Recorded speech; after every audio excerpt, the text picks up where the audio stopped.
Oh, I knew looking at the camera. Is that where I'm? Okay, I just want to make sure I'm here, bro. You good now? Yeah, You sure? yeah, let's get it, bro. All right.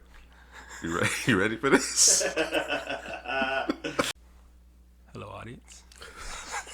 CouchPotatoGM.com is the website. Couch Potato General Manager is the YouTube channel. Y'all guys know it because you're on it. CPGM Drew, CPGM Juice, CPGM Headley. We're here to talk about the top quarterbacks, top five that were coming out. First preseason is in the it'll be the first for everybody. First preseason in the books for those guys, and we just have our thoughts of watching each one. I'll let one of you guys start it off. Start off with the number one quarterback selected, Trevor Lawrence from Jacksonville.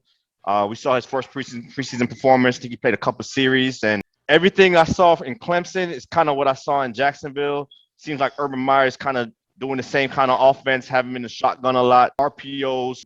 He showed off his big arm, made some great throws, but the same issues I had with him in Clemson about his pocket mechanics, the stepping up. I just want to see him step up one time. I know you got the big arm. I know you can make throws 50 yards down the field, but even that big play to Marvin Jones, I was like, he could have had an opportunity to step up. He completed the pass, so everything's all good.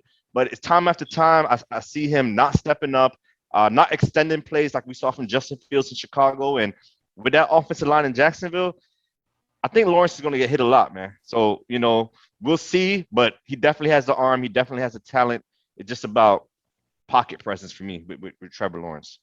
It was a rough outing. I thought from my perspective in terms of the offense as a whole in Jacksonville, and some credit has to go to Cleveland. But to your point, Headley, as far as Lawrence navigating the pocket, I think it's a byproduct of all of the snaps from the shotgun, the RPO laden offense. Sometimes those feet just get planted in the ground. You're not necessarily on the balls of your toes. You're not engaging your lower body. There were a couple of errant throws because it just wasn't good mechanics. As far as climbing the pocket, if you don't climb the pocket, and Lawrence has all the requisite athleticism.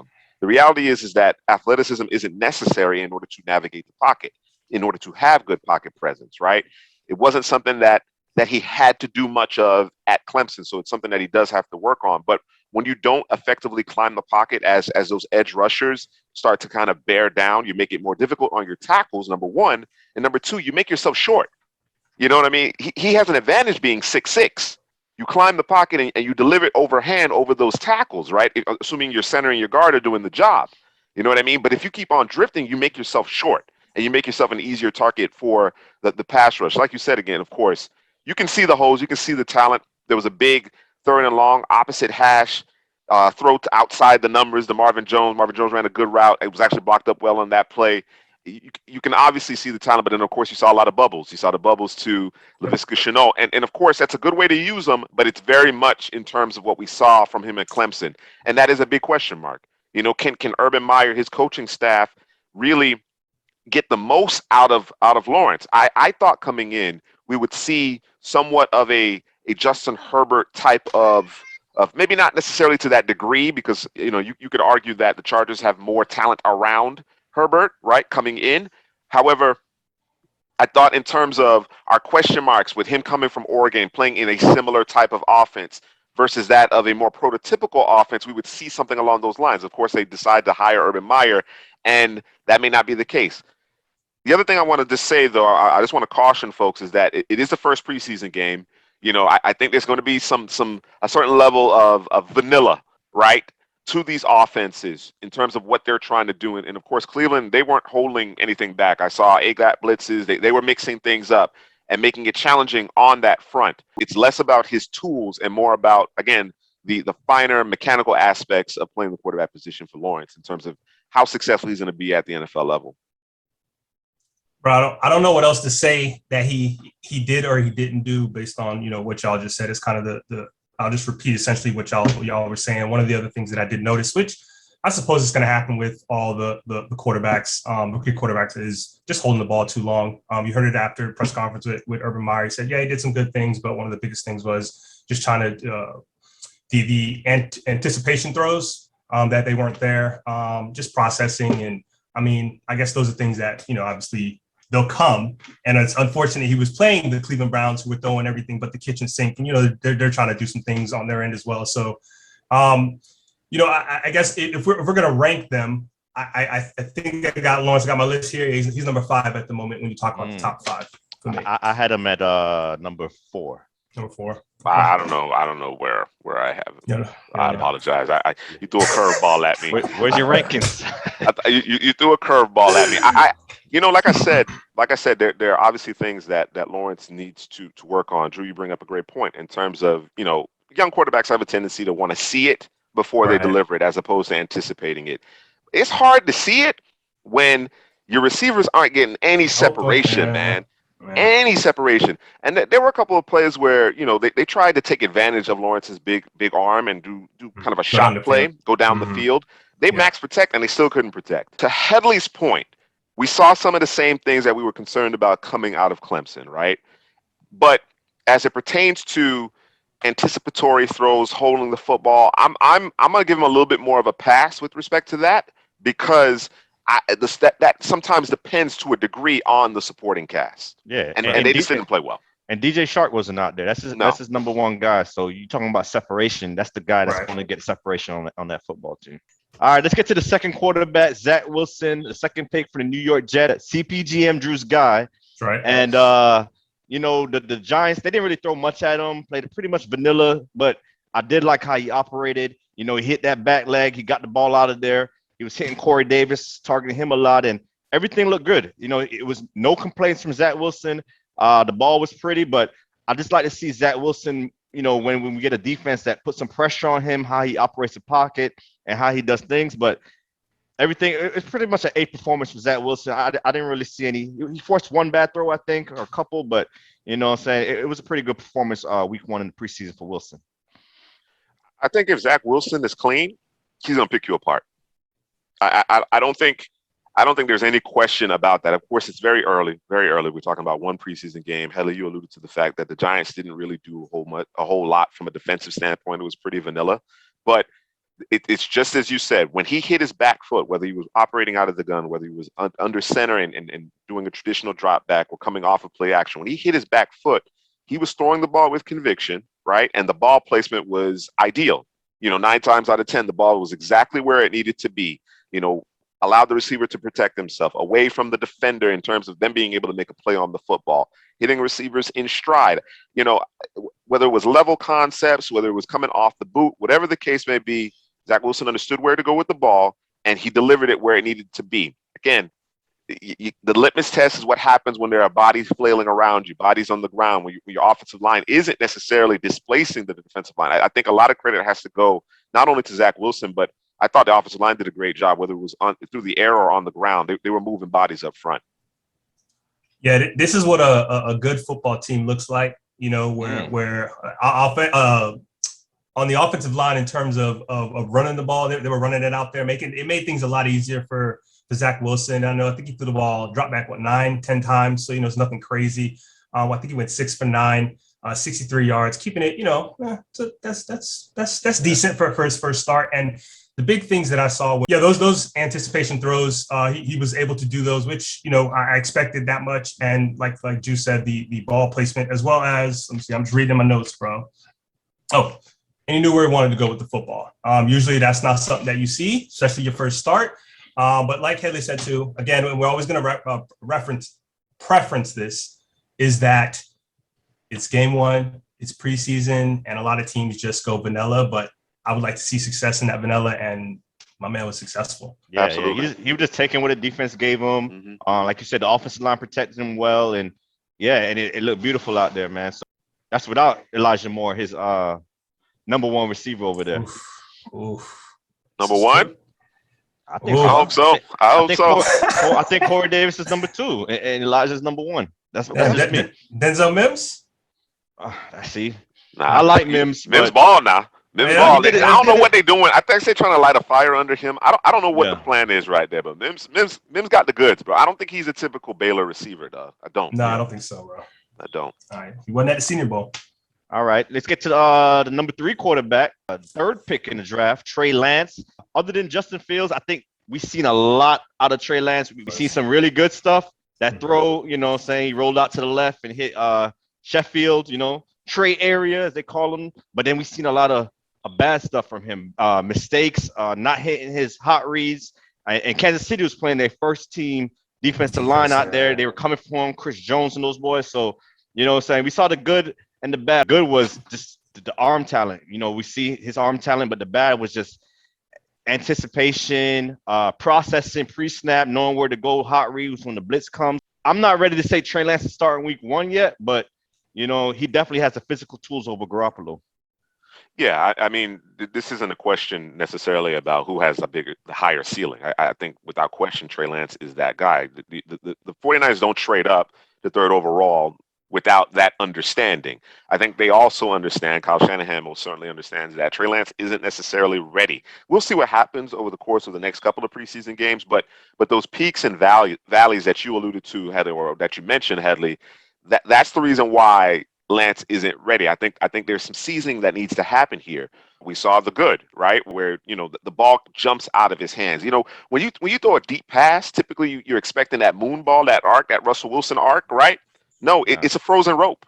It's a frozen rope, man. He has a special arm, you know what I mean? And then, of course, when you juxtapose that against his athleticism and his physical size, you know, there's a lot to be excited about. But at the same time, you hit the nail on the head. There's a lack of anticipation. There's still some feeling out of things in terms of understanding, okay, I'm at the top of my drop. The ball has to come out. I need to have gotten through my reads. I need to process. Pre-snap is what concerned me the most in this particular game. The red zone play where, you know, they went empty set. They had a clear out by the tight ends that literally opened up the middle of the field. The Chiefs brought a blitz. Of course, they didn't have enough to block because, of course, it's an empty set. Everybody's out in the route. Gallman's open, right? There's a chance that Gallman scores if he's hit in stride. At a minimum, he gets a first down. You know what I mean? But it results in a sack. We can't have that. And it's that type of play where he doesn't see the corner, you know, slinking off into a zone and getting underneath the corner route that he's trying to throw over the top. You know what I mean? When he has the underneath route wide open for a 5 to 7 yard gain. It's those types of things, pre and post snap, that he'll have to hone in on in order to actually get onto the field sooner rather than later. You know, one of the biggest concerns that a lot of people had, or draft nicks, whatever you want to call them, scouts that I saw and read and heard, was that, you know, coming off of play action in college, one of the big things he would kind of stick, it'd be a 1-man, 2-man route thing. So it's not much you have to read through sometimes. So I think maybe he's back there, and he's just, when he hits that play action, it's one guy, it's either that guy. Meanwhile, there's maybe 3-4 options in the league in the routes that are being ran with the 49ers. And it's just, you know, I want to get it to the guy down the field versus what's there to, you know, throw who's open. And to be honest with you, this is the kind of defense you want to see him face versus the bland vanilla defense, which, you know, there's the Browns, there's the Steelers, there's the the Chiefs, who are gonna, you know, we're gonna throw everything but the kitchen sink. Maybe we'll throw the kitchen sink in there. You know, we don't care who's playing back there, and it's a good litmus test in terms of the 49ers. And one of the biggest things, too, is I think they were missing 3 starters on the offensive line. Mm-hmm. So that was huge, too, which probably would have helped. But, you know, hey, you only want to see it go up from here. Yeah, they left a lot of meat on the bone, that 49ers offense. If it wasn't drops, they had some drops over there. Some great throws by Trey Lance, but some big drops. I see Ayuk drop one, but, you know, him not getting that hot read. But, you know, it could have been a much better game for Trey Lance, but just holding on to the ball too long. And like Drew said earlier, man, it's like you kind of rookie quarterbacks, you know, they got to get to the speed of the game, how fast the game moves, and getting the ball out of the hands. So I'm confident Kyle Shanahan will have Trey Lance ready. Yeah, just to wrap up our thoughts on Trey Lance, you know, and I'm going to go back to the play that I referenced earlier in the red zone. The part of the reason why it was as egregious as it was, and we have to take into consideration the 49ers, the state of their franchise. There's no need to rush Trey Lance. There's no need. I get it. We've kind of seen what we expect to be the best of Garoppolo. We're really excited about Trey Lance. We'd like to see him sooner rather than later. But on that play, first of all, you have to recognize you're hot, and he's looking left the entire play. That is where Gallman is going from left to right on this play. There's no excuse for taking a sack under those circumstances. So it's just that there's no rush with Lance. Let Lance continue to develop, learn. I'm not suggesting that he won't be the week 1 starter. We'll have to see how the remainder of the preseason works out. But at this juncture, in a relatively small sample size, you can see why Shanahan has maintained that Garoppolo is a starter. Yeah, and it's just pre-snap awareness. It's good that he's looking deep to short, but not if they're setting the blitz. If you're setting the blitz, you got to get the ball out your hands quickly. There you go. and hit your guy. Garoppolo, he would have hit him. He would have Yes. hit Gallman on that play. First-round quarterback, we got Justin Fields. A lot of teams could have been in on Fields, and it was just a lot of pre-draft like hate on Fields for some reason, like the recognition skills or whatever. But that first game, he was the best quarterback out of these 5 in that first game to me, and I don't even think it was close by far. Wow. Struggled the first couple series, but when he went to that 2-minute drill at the end of the second quarter and coming out in the third quarter, it's like, it's just how cool, calm, poised he is outside the pocket. Outside the pocket, some quarterbacks, they get frantic and want to make a play, but he just makes the defense come to him, and then he'll hit his guy. It was just and I think the Bears did a great job with him moving the pocket. You know what I'm saying? It's like you play to his strengths and his athleticism. It's just he got to start week 1, man. He is the guy, and I think the Bears franchise are in good hands with Justin Fields. Throughout my evaluation of Fields, the thing that kept on was at the forefront of my mind watching him is always the fact that he is a passer first. We saw it. You can see the wheels, easy speed. At his size, the acceleration is easy. There's no hitch. There's no got to build up or anything like that. It's easy speed, right? He gets a rushing TD in this game. The first score, that first touchdown that the Bears actually got in this particular game was on the ground off of Justin Fields' scramble. However, you mentioned it, Headley, his ability to manipulate the defense, particularly when he's outside the tackle box, he'll force you to commit. And create a throwing window for himself and matriculate the football down the field. And it's because of that poise you referenced, the fact that he is a passer first. Of course he's a dual threat because he has a skill set, right? But this notion that he's a run first guy or he can't process, that doesn't mean that he doesn't need to improve his processing. He needs to speed up that process. I agree with that. But the fact that he can't doesn't make sense. Particularly when he's outside the pocket, it seems like things clear up, the picture clears up for him, and his internal clock is not sped up. He understands exactly how fast, how slow, how much time he has, where he's at, the spatial awareness, and then of course he has the arm talent. I don't think that got enough attention throughout this pre-draft process either. Because of course we're dealing with Zach Wilson and Trey Lance with a huge arm and Trevor Lawrence, of course. I don't think Fields got a lot of credit for the way he can spin the ball. There's some arm angles that he dropped down to in this particular game that he shows off throughout his tape as well that were really impressive. So I'm not sure I would say he had the best performance, but when you take everything into consideration, the fact that he had a little adversity early on, he got some 2-minute work. It did show you the full skill set, right, behind a relatively underwhelming offensive line as well. Saw the stuff on Twitter. And it was all positive. And then when I went to start the game, I'm watching, and I'm like, all right, am I missing something? Or is this one of those cases where, people like to say someone had a good game, but they didn't really have a good game, or it was maybe a so-so game because they made 2 or 3 plays. And then as the games went on, and obviously, the Dolphins are swapping out players and different things like that. So that may be a part of it.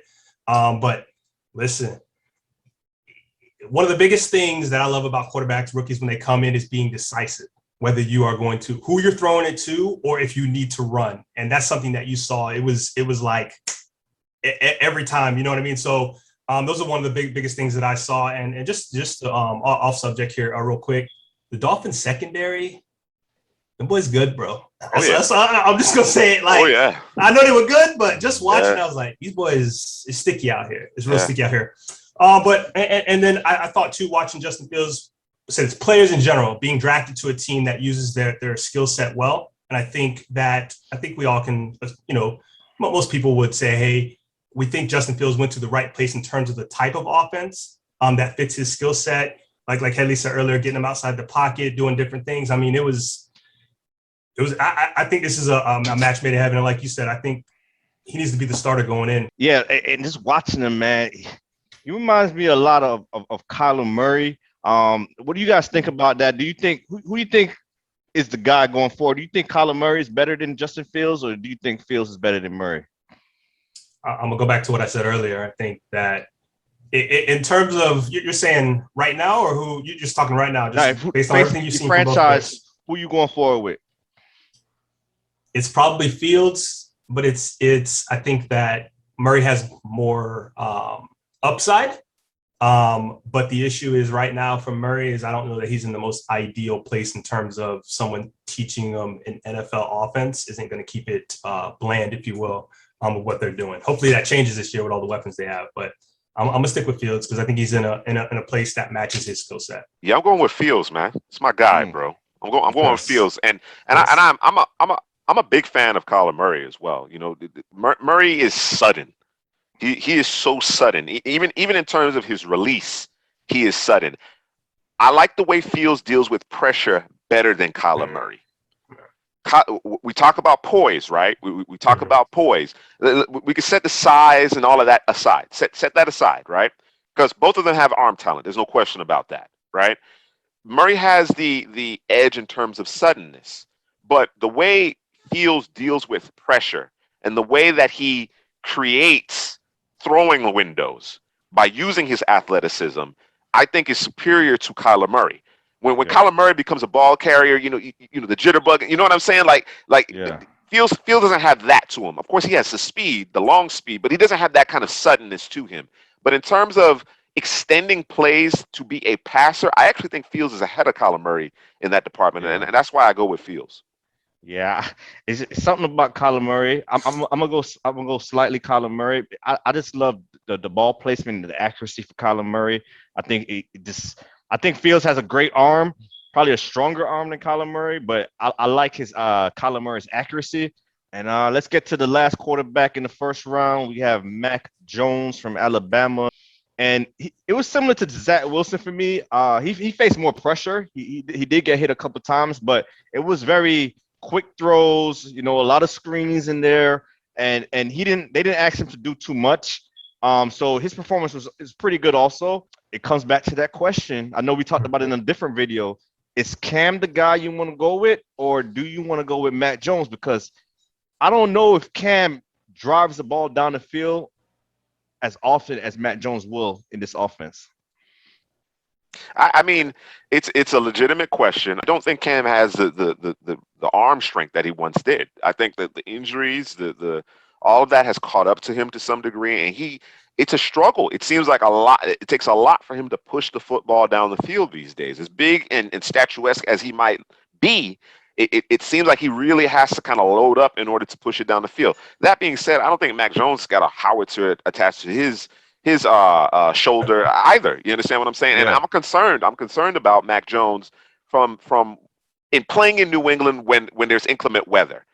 That being said, we talked about Trevor Lawrence earlier. Mac Jones has a mastery of the pocket, man. It's nice. Yes, a little slide. It's subtle, and he does a great job of getting the ball out of his hands timely, right? So when we talk about physical skill sets, of course, the other four quarterbacks are superior to Mac Jones in that way. But in terms of navigating the pocket, understanding how to slide left, slide right, climb the pocket, I think Mac Jones is ahead of them. And I think you can win that way. You can win that way when you have a quality supporting cast and you understand where to go with the football and understand how to navigate that pocket. You can win. You can be very effective. You can be decisive. And when given the opportunity, you can push the football down the field. I just question what happens in terms of inclement weather. Is he going to actually be able to push the ball down the field under those circumstances later in the season?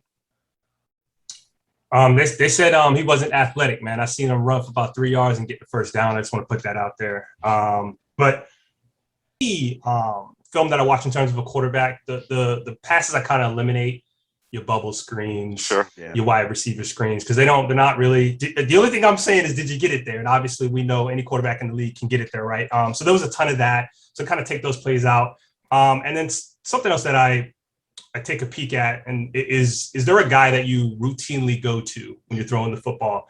And there was a lot of Wilkerson. I don't even know his first name. I didn't even know, I was trying to think of where he was drafted. I couldn't think of it. That was kind of a guy that he kept finding over and over. The football team, Washington, I don't know if it seemed that way anyways, that they were playing, just kind of that vanilla defense and making things a little bit easy for Mac Jones. But again, I need to see a little bit more. I just felt like everything was just too easy and just a little too I don't know. There was I don't know, man. It just Yeah, something was I agree. off. Something was off. I agree with you. I want to see a lot more from it's Wilson and Jones. I want to see Right. more from them, and Right. we are going to see more as the preseason progresses. I thought we seen the most from Fields and Lance.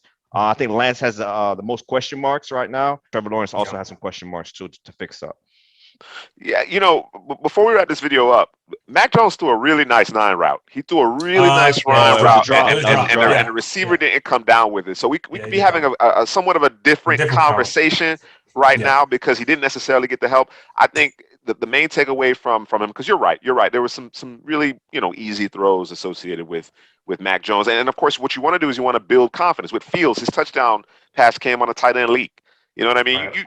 You usually wait till week 8 before you pull out the tight end leak. You know what I'm saying? So, but you want to generate and build confidence in your young signal callers. You want them to have success. You want them to see and feel success. So I thought the coaches did a pretty good job with respect to that. The thing about Mac Jones is that he continues to be accurate, decisive, put the ball where it needs to be, understands where he needs to go, and it's a matter of executing Josh McDaniels' offense. That's what it's about. It's not about necessarily taking over the games, throwing daggers, opposite hash type. It's not about that. It's about matriculating the football down the field. So what we want to see is him get hit a couple more times, get a little bit more complex in terms of what the defense is doing. Does he understand where he needs to go with the ball? Is he recognizing things pre-snap? That's what we want to continue to see. But again, not unlike Zach Wilson, it was somewhat vanilla, it was somewhat easy, but he executed.